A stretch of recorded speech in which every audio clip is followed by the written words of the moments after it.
दिल्ली की सीएम रेखा गुप्ता के नेतृत्व में पहली बार हुए एमसीडी के उपचुनाव में बीजेपी को बड़ा झटका लगा है। आप और कांग्रेस की तो बल्ले बल्ले हो गई। 30 नवंबर को जिन 12 सीटों में मतदान कराए गए थे, उनके परिणाम बीते दिन यानी 3 दिसंबर को सामने आए। 12 सीटों में से बीजेपी के खाते में 7 सीटें आईं। आम आदमी पार्टी को जहां 3, तो कांग्रेस को भी बढ़त मिली और कांग्रेस 1 सीट पर जीत गई। बाकी बची हुई 1 सीट पर आम आदमी पार्टी के पूर्व विधायक शोएब इकबाल वाली पार्टी ने कब्जा जमाया, तो वहीं कांग्रेस ने भी 1 सीट पर बीजेपी को हराकर सभी को चौंका दिया। आम आदमी पार्टी अपनी लाज बचाने में कामयाब रही और पहले की तरह ही 3 सीट जीत गई। लेकिन बीजेपी के लिए ये बड़ा झटका क्यों माना जा रहा है? यहाँ पर आप सोच रहे होंगे कि 12 सीटों में से 7 सीटें जीतने के बाद भी आखिर पार्टी बैकफुट पर कैसे है। दरअसल मामला ये है कि 30 नवंबर को उन 12 सीटों पर मतदान हुए जिनमें पिछली बार भाजपा के खाते में 9 सीटें आई थीं और इस बार मात्र 7 सीटें बीजेपी जीत पाई। यानी कि इस बार बीजेपी के हाथों से 2 सीटें निकल गई हैं, जिससे इसे एक बड़ा झटका माना जा रहा है। नतीजों पर संतोष करने के लिए बीजेपी के पास 3 संभावित वजहें हो सकती हैं। एमसीडी उपचुनाव में 12 सीटों पर लड़ने वाली भाजपा ने आधी से ज्यादा यानी 7 सीटें हासिल की है। उसे बड़ी हार का सामना नहीं करना पड़ा है। दिल्ली निर्वाचन आयोग के मुताबिक बीजेपी को सबसे ज्यादा 45.09% वोट मिले हैं। ऐसे में इसे एंटी इनकम्बेंसी मानना उचित नहीं हो सकता।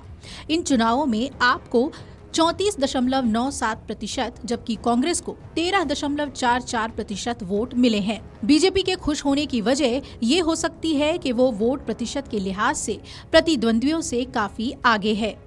भले ही बीजेपी के कब्जे से मुंडका, नारायणा और दक्षिणपुरी की सीटें निकलकर आम आदमी पार्टी के खाते में चली गई हों, लेकिन उसे एक बड़ा फायदा भी हुआ है। भाजपा ने राष्ट्रीय राजधानी के प्रतिष्ठित चांदनी चौक वार्ड को आप से छीन लिया।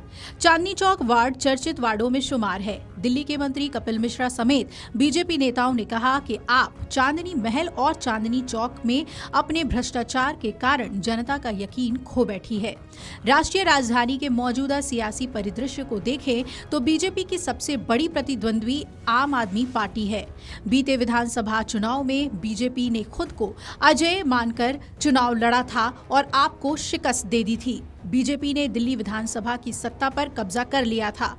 बीते 30 नवंबर को जिन 12 वार्डों में उपचुनाव हुए थे, उनमें से पहले से 3 सीटें आपके पास थीं। उपचुनाव में आप उसी आंकड़े पर सिमट गई। ये बात बीजेपी को राहत देने वाली हो सकती है। बीजेपी के दिल्ली इकाई के अध्यक्ष वीरेंद्र सचदेवा ने कहा कि 2 वार्डों में पार्टी की हार का अंतर बहुत कम रहा।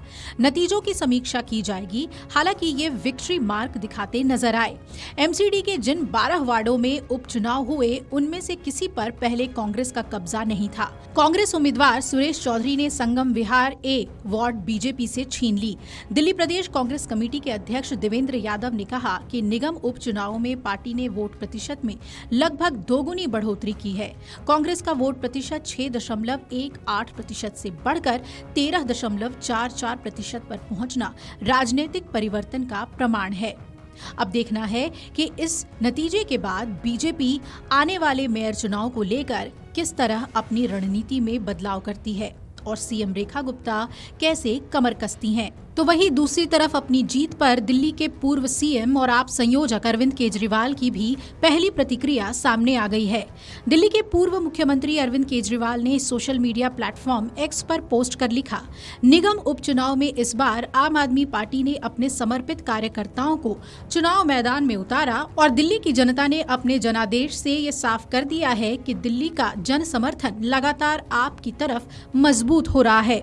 अरविंद केजरीवाल ने आगे ये भी कहा कि सिर्फ 10 महीनों में ही जनता का विश्वास एक बार फिर तेजी से आम आदमी पार्टी की ओर लौट रहा है। दिल्ली बहुत जल्द वापस सकारात्मक राजनीति और अच्छे कामों की तरफ लौट रही है।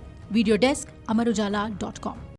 अगर आप ये वीडियो YouTube पर देख रहे हैं तो हमारे चैनल को सब्सक्राइब कर बेल आइकन दबाएं और Facebook पर देख रहे हैं तो हमारे पेज को लाइक करें।